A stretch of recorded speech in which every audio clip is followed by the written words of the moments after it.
நிரந்தர யுத்த நிறுத்தம் என்கிற ஒன்றுக்கு வருவதாக இருந்தால் மாத்திரம்தான் 2 மாதம் முதல் கட்டமாக நாங்கள் யுத்த நிறுத்தத்திற்கு வருவோம், பணைய கைதிகளில் 10 பேரை விடுதலை பண்றதுக்கு தயாராக இருக்கிறோம் என்கிற நெகோசியேஷன் நடந்து கொண்டிருக்கிறது. இதுதான் இன்னும் ஒரு இழுபறியான நிலையாக இருக்கக்கூடிய நேரத்தில் இன்றைக்கு இஸ்ரேலிய பிரதமர் பெஞ்சமின் நெதன்யாகுவினுடைய தலைமையில் இஸ்ரேலுடைய அமைச்சரவை கூடுவதாக அறிவித்திருக்கிறார்கள்.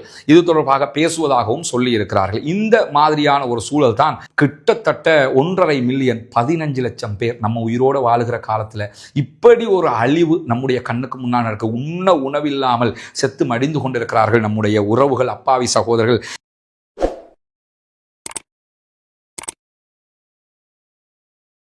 அஸ்ஸலாமு அலைக்கும் வரஹ்மத்துல்லாஹி வபரகாத்துஹு. அன்பிற்கினிய சகோதர சகோதரிகளே, நம் அனைவர் மீதும் ஏக இறைவனுடைய அமைதியும் கருணையும் உண்டாகட்டுமாக என்கிற உயரிய பிரார்த்தனைகளோடு பாலஸ்தீனத்தினுடைய காசா பகுதிகளில் 645வது நாளாகவும் என்னவெல்லாம் நடக்கிறது என்கிற செய்திகளை தான் இன்னைக்கும் இந்த வீடியோவில் நம்ம பார்க்க இருக்கிறோம். குறிப்பாக நமக்கெல்லாம் தெரியும், 645 நாட்களாக இஸ்ரேலிய ஆக்கிரமிப்பு ராணுவம் நடத்தி வரக்கூடிய காசா மீதான தாக்குதல்களில் இதுவரைக்கும் 77,000க்கு மேற்பட்ட அப்பாவிகள் கொல்லப்பட்டிருக்கிறார்கள், ஷஹீதாகி இருக்கிறார்கள்.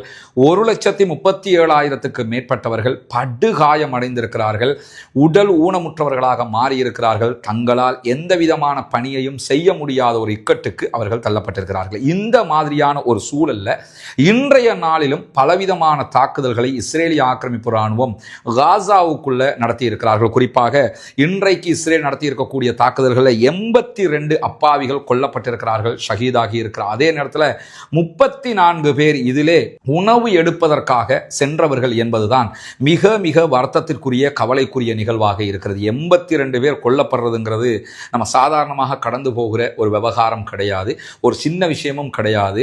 82 பேர்ல 34 பேர் உணவு எடுப்பதற்காக போன இடத்துல தான் கொல்லப்பட்டும் இருக்கிறார்கள். அல்லாஹு தாலா அவர்களுக்கு உயர்தரமான ஜன்னத்துல் ஃபிர்தௌஸை கொடுக்க வேண்டும், ஷஹீதுடைய அந்தஸ்துகளை கொடுக்க வேண்டும். ஒவ்வொரு நாளும் காசாவினுடைய உயிர்கள் இழக்கப்பட்டு கொண்டே இருக்கிறது. சுற்றி இருக்கிற அரபு நாடுகள் பார்த்து கொண்டே இருக்கிறது. சர்வதேசம் கண்மூடி மௌனித்து போயிருக்கிறது. அந்த மக்களை காப்பதற்கு ஒருவரும் இல்லை என்கிற ஒரு நிலை இருக்கக்கூடிய நேரத்தில் நாம் அல்லாஹ்விடத்தில் மாத்திரம்தான் கையேந்தி இதற்காக பிரார்த்திக்க முடியும். நண்பர்களே, அன்பர்களே, தாய்மார்களே, எனவே நிறைய பிரார்த்தனைகளை அந்த மக்களுக்காக அல்லாஹ்விடத்தில் முன்வைங்க, சுஜூதில் அழுது புலம்புங்க, கையேந்தி கேளுங்க என்கிற கோரிக்கையும் விடுத்தவனாக நமக்கு தெரியும். காசாவில் ஒரு சமாதான நிலையை உண்டாக்குவதற்காக ஒரு சீஸ்ஃபயரை கொண்டு வருவதற்கான பேச்சுவார்த்தைகளை அமெரிக்காவே முன்னின்று நடத்தி கொண்டிருக்கிறது. பாலஸ்தீன விடுதலை அமைப்பினரும் அதே போன்று இஸ்ரேலிய ஆக்கிரமிப்பு அரசாங்கமும் ஒரு மறைமுக பேச்சுவார்த்தையை நடத்தி கொண்டிருக்கிறாங்க தோஹா, கத்தார்ல. இந்த பேச்சுவார்த்தைகள் இதுவரைக்கும் எந்த ஒரு முன்னேற்றத்தையும் காணாமல் இருக்கிறது. காரணம் என்னன்னா, இஸ்ரேல் ஒரு விவகாரத்தில் பிடியாக நிற்கிறாங்க. நாங்க காசாவுக்குள்ளேயே இருப்போம், தொடர்ந்து நாங்க யுத்தம் பண்ணுவோம், நிரந்தர யுத்த நிறுத்தம்ங்கிற ஒண்ணுக்கு நாங்க வரமாட்டோம். அதே நேரத்தில் எங்களுடைய பணைய கைதிகளை நீங்க விடுதலை பண்ணணும். நம்ம ஊர்ல சொல்லுவாங்க இல்லையா, மீசைக்கு மாசா கூழுக்கு மாசன்னு. மீசைக்கு ஆசைன்னா கூழ் குடிக்காம இருக்கணும், இல்ல கூழ் குடிக்கிறது ஆசைன்னா நீ மீசையை எடுத்துறணுங்கிற மாதிரி ஒரு நிலை வரணும். ஆனா அவங்க என்ன பண்றாங்கன்னு கேட்டா, எங்களுக்கு பணைய கைதிகளையும் நீங்க தரணும், அதே நேரத்தில் நாங்க திரும்ப 2 மாசத்துக்கு பிறகு மீண்டும் யுத்தம் பண்ணுவோம் என்கிற ஒரு நிலை எடுக்கிறாங்க. எனவேதான் பாலஸ்தீன விடுதலை அமைப்பு என்ன சொல்றாங்கன்னு சொன்னா, நிரந்தர யுத்த நிறுத்தம் என்கிற ஒன்றுக்கு வருவதாக இருந்தால் மாத்திரம்தான் 2 மாதம் முதல் கட்டமாக நாங்கள் யுத்த நிறுத்தத்திற்கு வருவோம், பணைய கைதிகளில் 10 பேரை விடுதலை பண்றதுக்கு தயாராக இருக்கிறோம் என்கிற நெகோசியேஷன் நடந்து கொண்டிருக்கிறது. இதுதான் இன்னும் ஒரு இழுபறியான நிலையாக இருக்கக்கூடிய நேரத்தில் இன்றைக்கு இஸ்ரேலிய பிரதமர் பெஞ்சமின் நெதன்யாகுவினுடைய தலைமையில் இஸ்ரேலுடைய அமைச்சரவை கூடுவதாக அறிவித்திருக்கிறார்கள். இது தொடர்பாக பேசுவதாகவும் சொல்லி இருக்கிறார்கள். இந்த மாதிரியான ஒரு சூழல் தான் காசாவினுடைய சீஸ்ஃபயர் விவகாரத்தில் இருக்கிறது. இன்னும் ஒரு அமைதியை எட்டுவதற்கான வாய்ப்பு ஏற்படாத ஒரு சூழல் அமைந்திருக்கிறது. ஆனா நமக்கு நினைக்கும் போது பல கட்டங்களில் நம்ம சொல்றதுதான், உடனே ஒரு யுத்த நிறுத்தம் வந்துட்டா என்ன, அந்த அப்பாவிகள் கொல்லப்படாமல் இருப்பாங்க தானே என்று நம்ம நினைக்கிறோம். இல்லாம இல்லை, அப்பாவிகள் யாரும் கொல்லப்படக்கூடாது என்பதில் எந்த மாற்று கருத்தும் இல்லை சகோதரர்களே. ஆனா ஒன்ன புரிஞ்சுக்கிறங்க, இத்தனை பேர் கொல்லப்பட்டதும் இவ்வளவு பெரிய யுத்தம் 75 ஆண்டுகளுக்கு மேலாக இந்த சண்டை நடப்பதற்கும் காரணம் என்னன்னா, பாலஸ்தீனம் ஒரு சுதந்திர தேசமாக மாற வேண்டும் என்பது. எனவே அந்த உறுதியான நிலைப்பாட்டில் அவங்க இருக்கணும். இத்தனை தலைவர்களை இழந்து, இத்தனை சோல்ஜர்ஸை இழந்து, இத்தனை அப்பாவிகளை இழந்து இதுக்கு மேலும் சுதந்திரம் கிடைக்கலன்னா நம்ம வாழ்கிற காலத்திலேயாவது அது கிடைக்கணுமா இல்லையா? எனவே அவர்களுடைய உறுதிப்பாடு தான் நாம் எடுக்க வேண்டிய முடிவு. முடிவு. அவங்க நாளைக்கே இல்லை சீஸ்ஃபயர், நாங்கள் பிரச்சனை இல்லை, பணைய கைதிகளையும் தர்றோம், சமாதானம் முக்கியம்னு முடிவெடுத்துட்டாங்க. அதான் நம்முடைய முடிவும் அதுதான். அதே நேரத்தில் இல்லை இப்படித்தான் என்றால் அதை நாம் விமர்சிப்பதற்கு தலைப்படவும் கூடாது. ஏன்னா அவர்களுடைய நாடு, அவர்கள் தான் முடிவெடுக்க வேண்டும். மன் குத்தில தூன மாலிஹி ஃபஹுவ ஷஹீத் என்கிறார்கள் ரசூலுல்லாஹி ஸல்லல்லாஹு அலைஹி வஸல்லம் அவர்கள். யார் தன்னுடைய சொத்துக்காக கொல்லப்படுகிறானோ அவன் ஷஹீதுடைய அந்தஸ்துக்கு வருவான். அவங்க மட்டுமில்லை, அவங்க வீட்டுக்காக கொல்லப்படுறது, அவங்களுடைய நாட்டுக்காக கொல்லப்படுறதை தாண்டி ஒருவர் தன்னுடைய சொத்தை பாதுகாக்கிறதுக்கு கொல்லப்பட்டால் அவர் ஷஹீது. எனவே காசாவினுடைய மக்களுக்கு அந்த அந்தஸ்தை அல்லாஹு தாலா கொடுக்க வேண்டும் என்று தொடர்ந்து பிரார்த்தனை செய்யுங்கள் என்கிற கோரிக்கைகளோடு இன்றைக்கு UNRWA வெளியிட்டிருக்கக்கூடிய ஒரு அறிக்கையில் 1.5 மில்லியன் மக்கள் பேரழிவு தரும் பசியை எதிர்கொள்கிறார்கள் காசாவிலே என்று சொல்லியிருக்கிறார்கள். 1.5 மில்லியன்னா 15 லட்சம் மக்கள், 25 லட்சம் மக்கள் இருக்கிறாங்க. இதில் 15 லட்சம் மக்கள் பேரழிவு தரும் வறுமையை எதிர்கொள்கிறார்கள், பசியை எதிர்கொள்கிறார்கள் என்கிற செய்தி தான் வெளியாகி இருக்கிறது. 1.5 மில்லியன் பேர் பேரழிவு தரும் பசியை எதிர்கொள்கிற அதே நேரத்தில் மற்றவர்களும் பசியை எதிர்கொள்கிறார்கள். உச்சகட்ட பசி, சாப்பிட்றதுக்கு ஒன்றுமே இல்லைங்கிற நிலையில் கிட்டத்தட்ட 1.5 மில்லியன் 15 லட்சம் பேர் நம்ம உயிரோடு வாழுகிற காலத்தில் இப்படி ஒரு அழிவு நம்முடைய கண்ணுக்கு முன்னால் இருக்க, உணவில்லாமல் செத்து மடிந்து கொண்டிருக்கிறார் நம்முடைய உறவுகள், அப்பாவி சகோதரர்கள். கிட்டத்தட்ட 96% மக்கள் கடுமையான உணவு பஞ்சத்திலே இருக்கிறார்கள் என்கிறது UNRWA. 96% மக்களே இந்த நிலையில தான் இருக்கிறாங்க. இதுல 6.5 லட்சம் மக்கள் குழந்தைகள் என்கிற ஒரு தாங்க முடியாத ஒரு செய்தியும் வெளியாகி இருக்கிறது. சகோதரர்கள், அல்லாஹு தாலா தான் அவர்களை பாதுகாக்க வேண்டும் என்கிற நிலையில இன்றைக்கு ஒரு மகிழ்ச்சியான செய்தி வெளியாகி இருக்கிறது. உலகம் முழுவதும் மனிதநேயமிக்கவர்கள் இல்லாமல் இல்லை என்பதை புரிந்து கொள்ளும் விதமாக தி கார்டியன் இன்றைக்கு ஒரு செய்தியை வெளியிட்டிருக்கிறாங்க. அந்த செய்தியை அல் ஜசீரா உள்ளிட்ட ஊடகங்களும் மேற்கோள் காட்டியிருக்கிறது. குறிப்பாக பாலஸ்தீனத்தை தனி நாடாக அங்கீகரிக்க வேண்டும் என்று சொல்லி இன்றைக்கு பாலஸ்தீனத்தை தனி நாடாக அங்கீகரிக்க வேண்டும் என்று சொல்லி இன்றைக்கு பிரிட்டிஷினுடைய தொழிற்கட்சியைச் சேர்ந்த 60 MPக்கள் கடிதம் எழுதியிருக்கிறார்கள் வெளியுறவு செயலாளருக்கு என்கிற ஒரு மனதுக்கு இதமான ஒரு செய்தி வெளியாகி இருக்கு. நமக்கு தெரியும் இந்த காசாவினுடைய பிரச்சனை இருக்குது இல்லையா. இன்னைக்கு அமெரிக்கா இஸ்ரேலுக்கு ஆதரவாக நின்றுகிட்டு இருக்கிறான். ஆனால் உண்மையிலேயே பாலஸ்தீனத்துக்குள்ள இஸ்ரேல் என்கிற ஒரு நாட்டை உருவாக்கின மிகப்பெரிய குற்றத்தை செய்தவர்கள் யார் என்று சொன்னால் அது பிரிட்டிஷார் தான் இந்த ஒரு அநியாயத்தை பண்ணினாங்க. அந்த காலனித்துவம் முடிகிற காலகட்டங்களில் அரபு நாட்டு ஆட்சியாளர்களை எல்லாம் ஏமாற்றி செய்யப்பட்ட ஒரு விவகாரம். அதில் தான் பாலஸ்தீனத்துக்குள்ள இஸ்ரேலுங்கிற ஒரு நாட்டை உருவாக்கினாங்க. அந்த பிரிட்டிஷ் தற்போதைய நிலையில் இருக்கக்கூடிய பிரதமரை பொறுத்தவரை ஒரு கம்யூனிச சிந்தனை கொண்டவருங்கிறதுனால ஓரளவுக்கு பாலஸ்தீனத்துக்கு சப்போர்ட்டிவாக தான் இருப்பார். ஆனால் அங்கே கடைசி முடிவையும் போய் எங்க எடுப்பாங்கன்னு சொன்னா ராஜா சைன் பண்ணுகிற ஒரு நிலை இருக்கிறது. முந்தி எலிசபெத் இருந்தாங்க, இப்ப சார்லஸ் இருக்கிறாங்க. அந்த மாதிரி ஒரு கட்டமைப்பும் அவங்களுக்குள்ள இல்லாமல் இல்லை. இப்படி இருக்கிற சூழல்ல தான் 60 MPக்கள் கடிதம் எழுதியிருக்கிறார்கள் வெளியுறவு செயலாளருக்கு. உடனடியாக காசா பகுதிகளில் இன அழிப்பு நிறுத்தப்பட வேண்டும். இஸ்ரேலுடைய பாதுகாப்பு அமைச்சர் பாலஸ்தீன அப்பாவிகளை தொடர்ந்து இன அழிப்பு செய்வது மட்டுமல்லாமல் இடமாற்றம் செய்வதை பற்றியும் பேசிக் கொண்டிருக்கிறார். எனவே அவர்களுக்கு விடிவு கிடைக்க வேண்டும். ரஃபாவில் இஸ்ரேல் கொண்டு வரக்கூடிய 6.5 லட்சம் மக்களை ஒரே இடத்தில் அடைச்சி வைக்கிற இந்த திட்டத்தையும் செய்யக்கூடாது.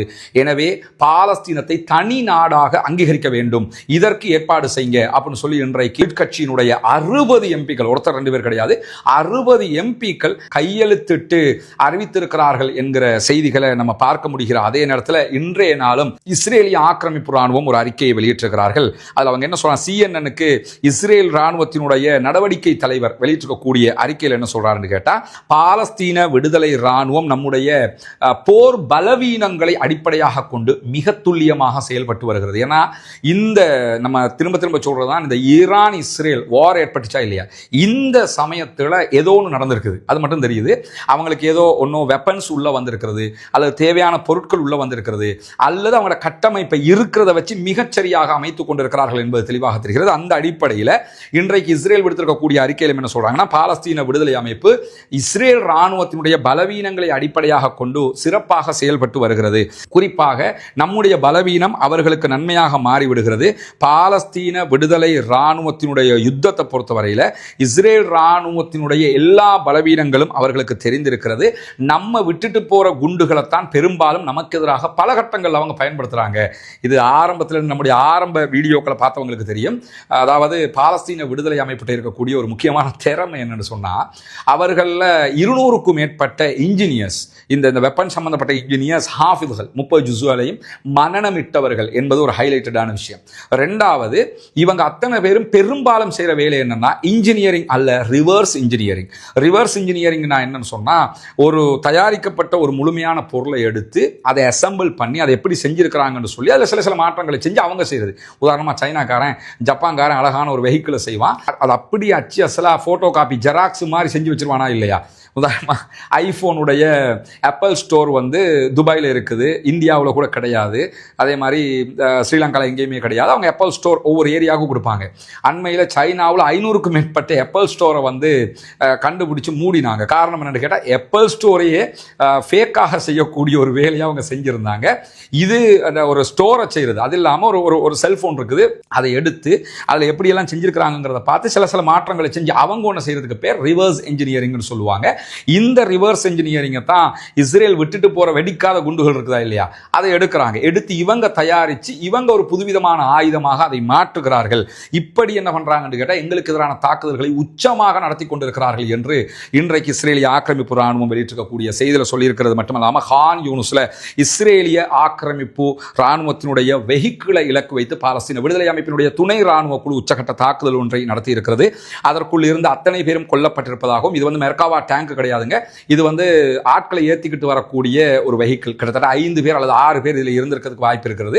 அத்தனை பேரும் கொல்லப்பட்டிருக்கிறார்கள். ஆனால் எத்தனை பேர் அதுக்குள்ள இருந்தாங்கிற விவகாரத்தை அவங்க சொல்லலை. ஆனால் காசாவில் இன்றைக்கு மிக உச்சமான ஒரு தாக்குதல் பாலஸ்தீன விடுதலை ராணுவம் தலையிட்டு நடத்தி இருக்கிறது. இன்றைக்கு இஸ்ரேலிய ஹயோமாக இருந்தாலும் சரி, அதே போல இஸ்ரேலுடைய டைம்ஸாக இருந்தாலும் சரி, அதே போல ஜெருசலம் போஸ்ட், இஸ்ரேலில் எந்த மீடியாவை நீங்கள் எடுத்தாலும் இன்றைக்கு இதுதான் ஹைலைட்டட் நியூஸாக இருக்கிறது. அல் ஜசீராவிலும் இதுதான் ஹைலைட்டட் நியூஸாக இருக்கிறது. என்னன்னா, இன்றைக்கு கடுமையான தாக்குதல் இஸ்ரேல் ராணுவத்தின் மீது நடத்தப்பட்டது. குறைந்தது 30 பேராவது இதிலே கொல்லப்பட்டிருக்கலாம் என்று நம்பப்படுவதாக பாலஸ்தீன விடுதலை ராணுவம் செய்தி வெளியிட்டிருக்கிறாங்க. ஆனால் உண்மையிலே எத்தனை பேர் கொல்லப்பட்டிருக்கிறாங்க, எத்தனை பேர் காயமடைந்திருக்கிறாங்கிற விவகாரம் இன்னும் வெளிவரல. குறிப்பாக இன்றைக்கு நடத்தப்பட்ட தாக்குதல்கள் எவ்வளவு உக்கிரமான தாக்குதல் பாருங்க. இஸ்ரேலுடைய டெல் ஹஷோமர் மருத்துவமனை, அதே போன்று பெய்லின்சன் மருத்துவமனை, ஷொரேகா மருத்துவமனை, இந்த ஷொரேகா மருத்துவமனைக்கு தான் கடைசியாக ஈரான் தாக்குதல் நடத்தி இருந்தாங்க. அதே மாதிரி இச்சிலோ மருத்துவமனை, இந்த 4 மருத்துவமனைகளையும் நிறைய ஹெலிகாப்டர்கள் வந்து இறங்குகிறது என்கிற செய்திகள் வெளியாகி இருக்கிறது. காரணம் என்னன்னா, இன்றைக்கு நடத்தப்பட்ட தாக்குதல்களில் கொல்லப்பட்டவர்களையும் படுகாயமடைந்தவர்களையும் அவங்க உடனடியாக கொண்டு வந்து இறக்கிக்கிட்டு இருக்கிறாங்க என்கிற செய்திகள் இன்றைக்கு வெளியாகி இருக்கக்கூடியதை நம்ம பார்க்க முடிகிறது. எனவே இன்றைக்கும் இஸ்ரேலிய ஆக்கிரமிப்பு ராணுவத்தினுடைய 30க்கும் மேற்பட்டவர்கள் குறைந்தது கொல்லப்படுகிற அளவுக்கு உக்கிரமான தாக்குதல்களை பாலஸ்தீன விடுதலை ராணுவம் நடத்தி இருக்கிறார். அதே நேரம் காசாவினுடைய கிழக்கு பகுதிகளில் 2 ராணுவ புல்டோசர்களையும் நாங்கள் அளித்திருக்கிறோம் என்கிற செய்திகளை பாலஸ்தீன விடுதலை ராணுவம் அறிவித்திருக்கிறது. 2 புல்டோசர்கள் அளிக்கப்படுதுன்னா அதில் குறைஞ்ச 2 பேர் கொல்லப்பட்டிருப்பாங்கிறதையும் நம்ம புரிந்து கொள்ள முடிகிறது. எனவே இன்றைக்கும் பாலஸ்தீன விடுதலை ராணுவம் தங்களுடைய நாட்டை பாதுகாப்பதற்காக, தங்களுடைய சொத்தை பாதுகாப்பதற்காக, தங்களுடைய நாட்டினுடைய மீட்சிக்காக தொடர்ந்து போராட்டங்களை நடத்தி கொண்டிருக்கிறார்கள், தாக்குதல்களை நடத்தி கொண்டிருக்கிறார்கள். உடனடியாக காசாவிலே யுத்த நிறுத்தம் ஒன்று ஏற்பட்டு சுதந்திரம் கிடைத்து அந்த மக்கள் நம்மை போன்ற நிம்மதியானவர்களாக மாற வேண்டும், வாழ வேண்டும் என்கிற உயரிய பிரார்த்தனையை வல்ல ரஹ்மானிடத்திலே முன்வைக்க மறந்து விடாதீர்கள். அதே போன்று இஸ்ரேலிய ஆக்கிரமிப்பு ராணுவத்திற்கு எதிராக தொடர்ந்தும் குனுத்து நாசிலாவை ஓத மறந்து விடாதீர்கள். நண்பர்களே, தாய்மார்களே என்கிற கோரிக்கைகளோடு பாலஸ்தீன அப்பாவிகளுக்காக பிரார்த்தனை செய்கிற அதே நேரம், இஸ்ரேலிய ஆக்கிரமிப்பு ராணுவத்திற்கு எதிராக குனுத்து நாசிலாவை ஓதுகிற அதே நேரம், பாலஸ்தீன அப்பாவிகளுக்காக ஜனநாயக ரீதியாகவும் குரல் எழுப்புவோமாக வாகிறது. அல்ஹம்துலில்லாஹி ரப்பில் ஆலமீன்.